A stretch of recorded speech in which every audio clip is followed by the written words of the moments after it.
Bijak itu pilihan. Assalamualaikum warahmatullahi wabarakatuh. Alhamdulillah alamin. Assalatu wassalamu ala asyrafil anbiya'i wal mursalin sayyidina Muhammadin wa ala alihi wa sahbihi ajmain, amma ba'd. Perkenalkan, nama saya Izzat Ahmad Mutahar. Pada kesempatan kali ini saya akan mengeluarkan pendapat saya mengenai fenomena yang saat ini terjadi di negara kita, yaitu fenomena banyaknya terjadinya ujaran kebencian dan disinformasi dan hoax. Barack Obama pernah menyampaikan dalam pidatonya pada Michigan University pada tahun 2007. You can disagree with someone without demonizing them. Kamu bisa tidak setuju dengan seseorang tanpa harus mendemonisasi mereka. Presiden ke-44 Amerika ini menunjukkan bahwa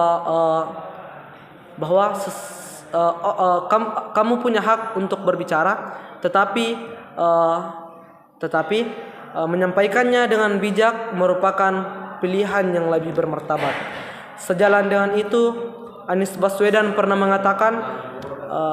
menekankan bahwa kebebasan berpendapat bukan berarti bebas tanpa batas.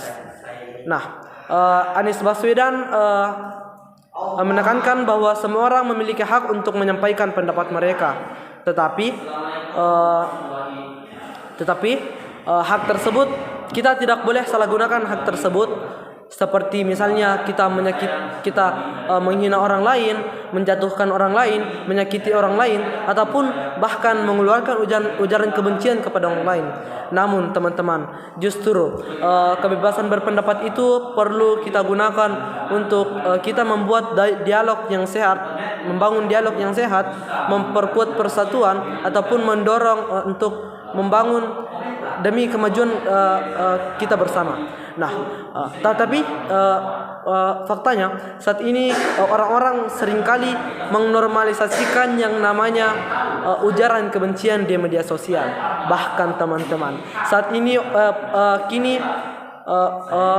penyebaran disinformasi dan hoax kini terjadi atau marak terjadi di media sosial, di platform media sosial manapun. Nah, teman-teman, terus data-data menunjukkan bahwa selama kampanye pemilu 2024, riset oleh Monash University dan AJI atau Aliansi Jurnalistik Independen Indonesia menunjukkan bahwa lebih dari 182.000 unggahan yang mengandung ujaran kebencian. Nah,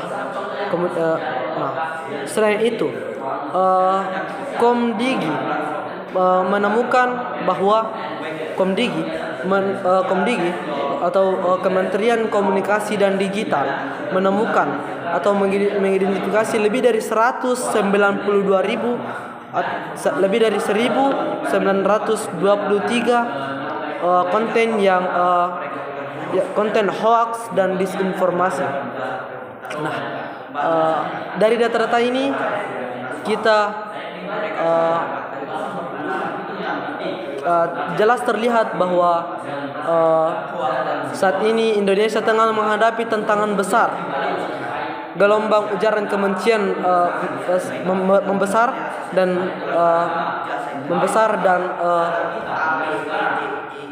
penyebaran disinformasi dan hoax begitu menyebar marak, terjadi di mana-mana bagaikan buih di lautan. Nah, kemudian teman-teman, apakah kita hanya berdiam diri menyaksikan fenomena ini? Apakah kita hanya mematung dalam kebisuan? Tentu tidak, teman-teman. Kita perlu untuk saat ini kita perlu untuk menyuarakan pendapat kita. Kita perlu mengeluarkan suara kita.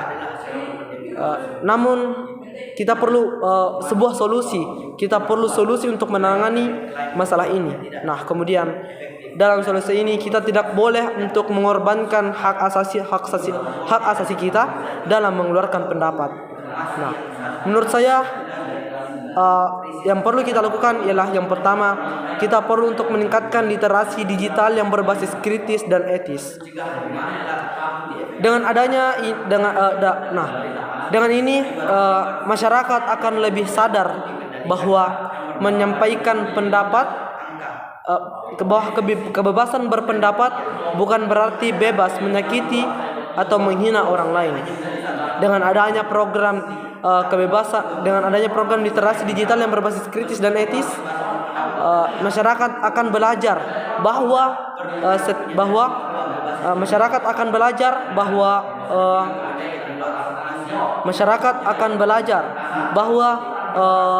menyampaikan pendapat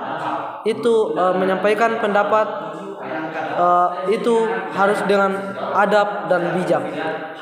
Mereka juga akan lebih untuk belajar untuk menyaring informasi dan juga mampu membedakan yang namanya kritik yang membangun dan juga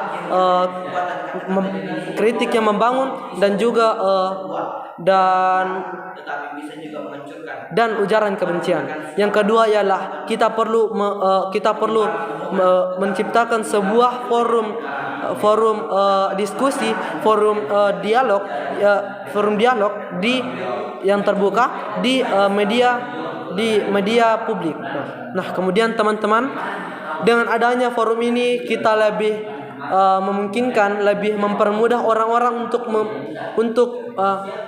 mengeluarkan pendapat mereka. Mereka tidak akan takut lagi untuk mengeluarkan pendapat mereka. Mereka akan lebih santun dalam mengeluarkan pendapat mereka dan akan mengurangi terjadinya ujaran kebencian, pendapat yang mengeluarkan ujaran kebencian. Maka dari itu teman-teman, marilah kita menyampaikan pendapat kita dengan mari kita untuk menangani masalah yang fenomena terjadi di Indonesia saat ini, yaitu menyebarnya disinformasi dan hoax. Nah, teman-teman, dalam menangani disinformasi dan hoax ini kita perlu menangani ujaran kebencian ini, kita perlu untuk menanamkan integritas dalam diri kita. Kita perlu untuk mengeluarkan pendapat kita dengan baik, dengan bijak, dengan benar, tentunya untuk kemajuan Indonesia bersama. Jangan sampai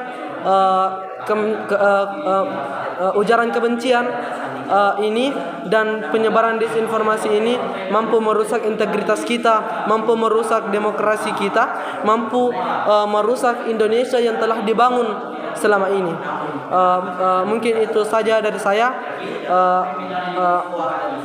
Assalamualaikum warahmatullahi wabarakatuh. Salam demokrasi.